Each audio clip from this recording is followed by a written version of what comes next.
मैं आज के सभी पुरस्कार विजेताओं शिक्षकों को हार्दिक बधाई देती हूँ।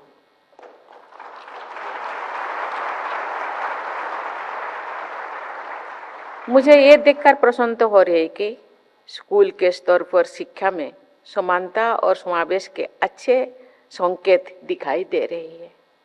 स्कूल स्तर पर पुरस्कार विजेताओं में शिक्षिकाओं की प्रभावशाली संख्या है, जो शिक्षकों की संख्या से थोड़ी सी कम है।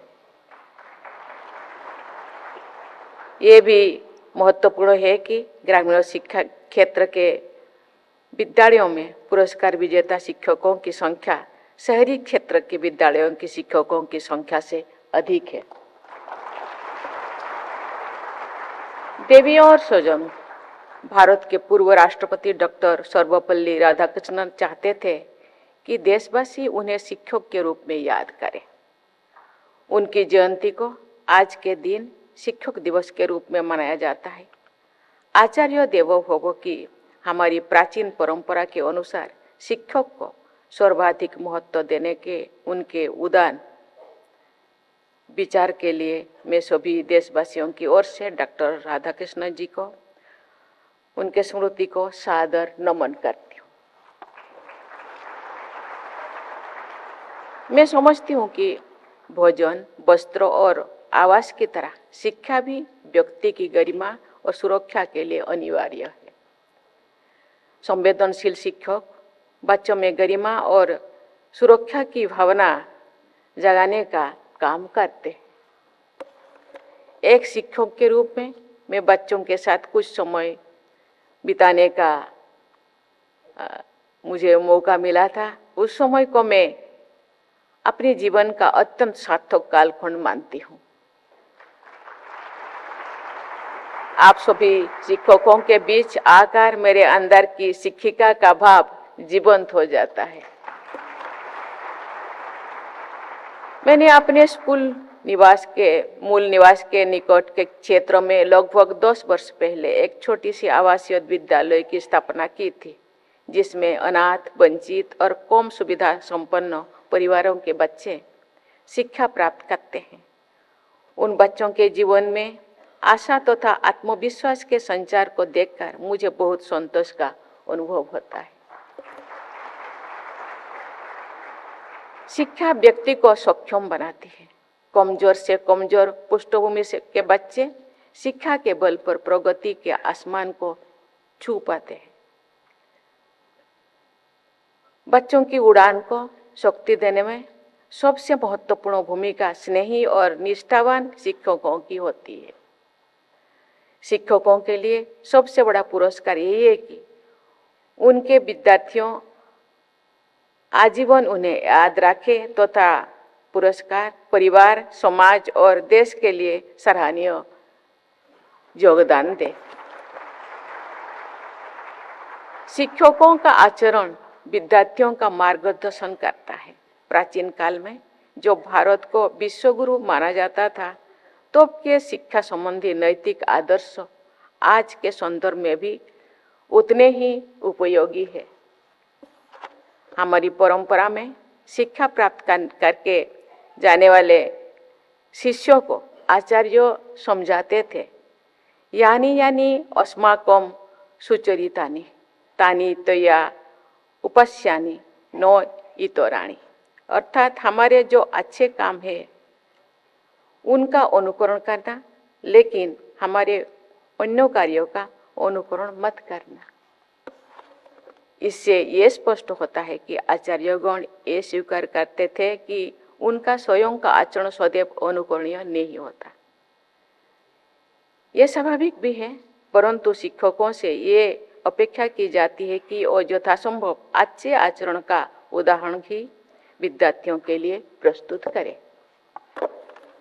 विद्यार्थियों का चरित्र निर्माण करना शिक्षक का मुख्य कर्तव्य है।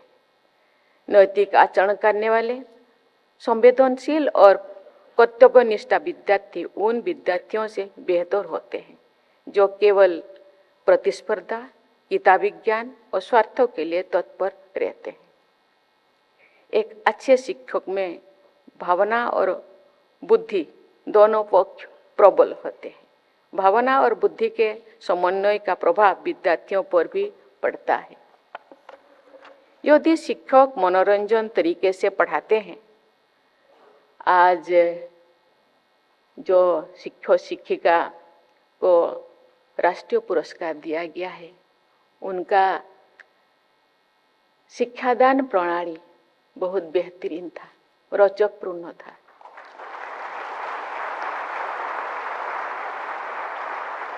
यदि शिक्षक मनोरंजन तरीके से पढ़ाते हैं तो विद्यार्थियों को विषय आसानी से समझने में आता है। शिक्षा को बोझिल नहीं बनाना चाहिए।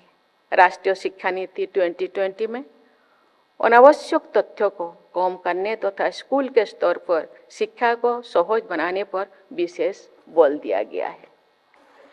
देवियों और स्वजनों, स्मार्ट ब्लैक बोर्ड्स और स्मार्ट क्लासरूम तथा अन्य आधुनिक सुविधाओं का अपना महत्व है, लेकिन सबसे महत्वपूर्ण होते हैं स्मार्ट टीचर्स। स्मार्ट टीचर्स का मतलब है ऐसे टीचर्स जो अपने विद्यार्थियों के विकास से जुड़ी जरूरतों को समझते हैं। स्मार्ट टीचर्स स्नेही और संवेदनशीलता के साथ अध्ययन की प्रक्रिया को रोचक और प्रभावी बनाते हैं। ऐसे शिक्षक समाज और राष्ट्र की जरूरतों को पूरा करने में सक्षम विद्यार्थियों का निर्माण करते हैं। देवियों और स्वजनों, बालिकाओं की शिक्षा को सर्वाधिक महत्व दिया जाना चाहिए। बेटियों की शिक्षा में निवेश करके हम अपने परिवार, समाज और राष्ट्र के निर्माण में अमूल्य निवेश करते हैं। आधुनिक भारत की निर्माता विभूतियों में सावित्रीबाई फुले का नाम स्वर्णाक्षरों से हम अंकित किए हैं। 19वीं सदी में उन्होंने बालिका विद्यालय की स्थापना की। वो एक क्रांतिकारी कदम था। आधुनिक भारत में स्त्री शिक्षा की आधारशिला रखने वाली सावित्रीबाई फुले जी की स्मृति में मैं उनको सादर नमन करती हूँ। बेटियों को अच्छी से अच्छा शिक्षा प्रदान करना वुमेन लेड डेवलपमेंट को प्रोत्साहित करने का सबसे प्रभावी माध्यम है। शिक्षक समुदाय पर इसकी बहुत बड़ी जिम्मेदारी है। राष्ट्रीय शिक्षा नीति 2020 में ये संस्तुति की गई है कि बालिकाओं को अच्छी शिक्षा देना सामाजिक और आर्थिक दृष्टि से पिछड़े वर्गों के शिक्षा स्तर को सुधारने का सबसे प्रभावी माध्यम है।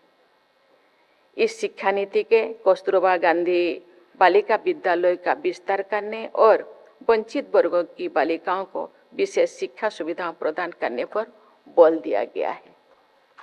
लेकिन शिक्षा से जुड़ी किसी भी पहल की सफलता मुख्यतः शिक्षकों पर ही निर्भर करता है।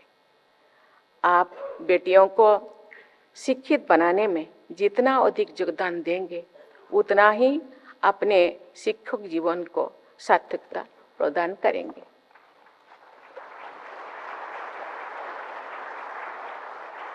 केंद्र और राज्य सरकारों, विद्यालयों और प्रबंधकों और सभी शिक्षकों का यह दायित्व है कि बेटियों की सुविधाओं और सुरक्षा को सर्वोच्च प्राथमिकता दें। मेरा अनुभव है कि सुविधा और सुरक्षा मिलने पर बेटियां असाधारण योग्यता का प्रदर्शन कर सकती हैं। मुझे ये जानकर बहुत प्रसन्नता हुई है कि उच्च शिक्षा के क्षेत्र में ग्रॉस एनरोलमेंट रेशियो के मानक में पिछले कुछ वर्षों के दौरान हमारी बेटियां अधिक से अधिक संख्या में एनरोलमेंट करते हैं।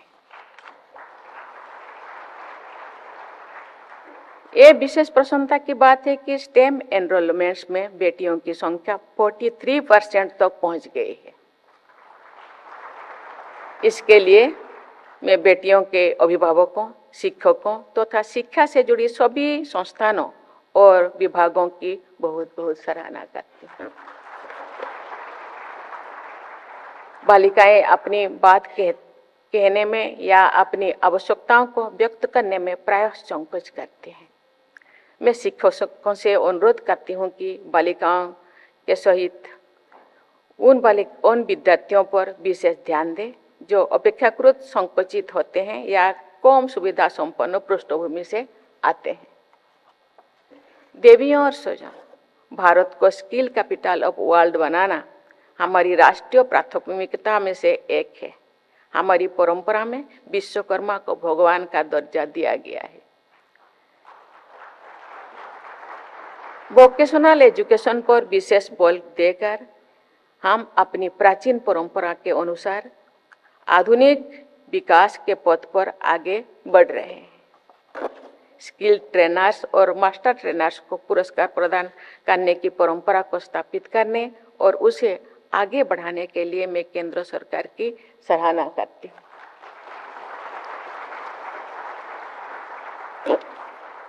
राष्ट्रीय शिक्षा नीति का उद्देश्य है कि भारत एक ग्लोबल नॉलेज सुपर पावर बने। इसके लिए ये अनिवार्य है कि हमारी शिक्षकों की पहचान विश्व के सर्वश्रेष्ठ शिक्षकों के रूप में हो। स्कूल एजुकेशन, हायर एजुकेशन और स्किल एजुकेशन शिक्षा के इन तीनों क्षेत्रों में हमारी संस्थानों और शिक्षकों को बढ़ चढ़कर योगदान देना है।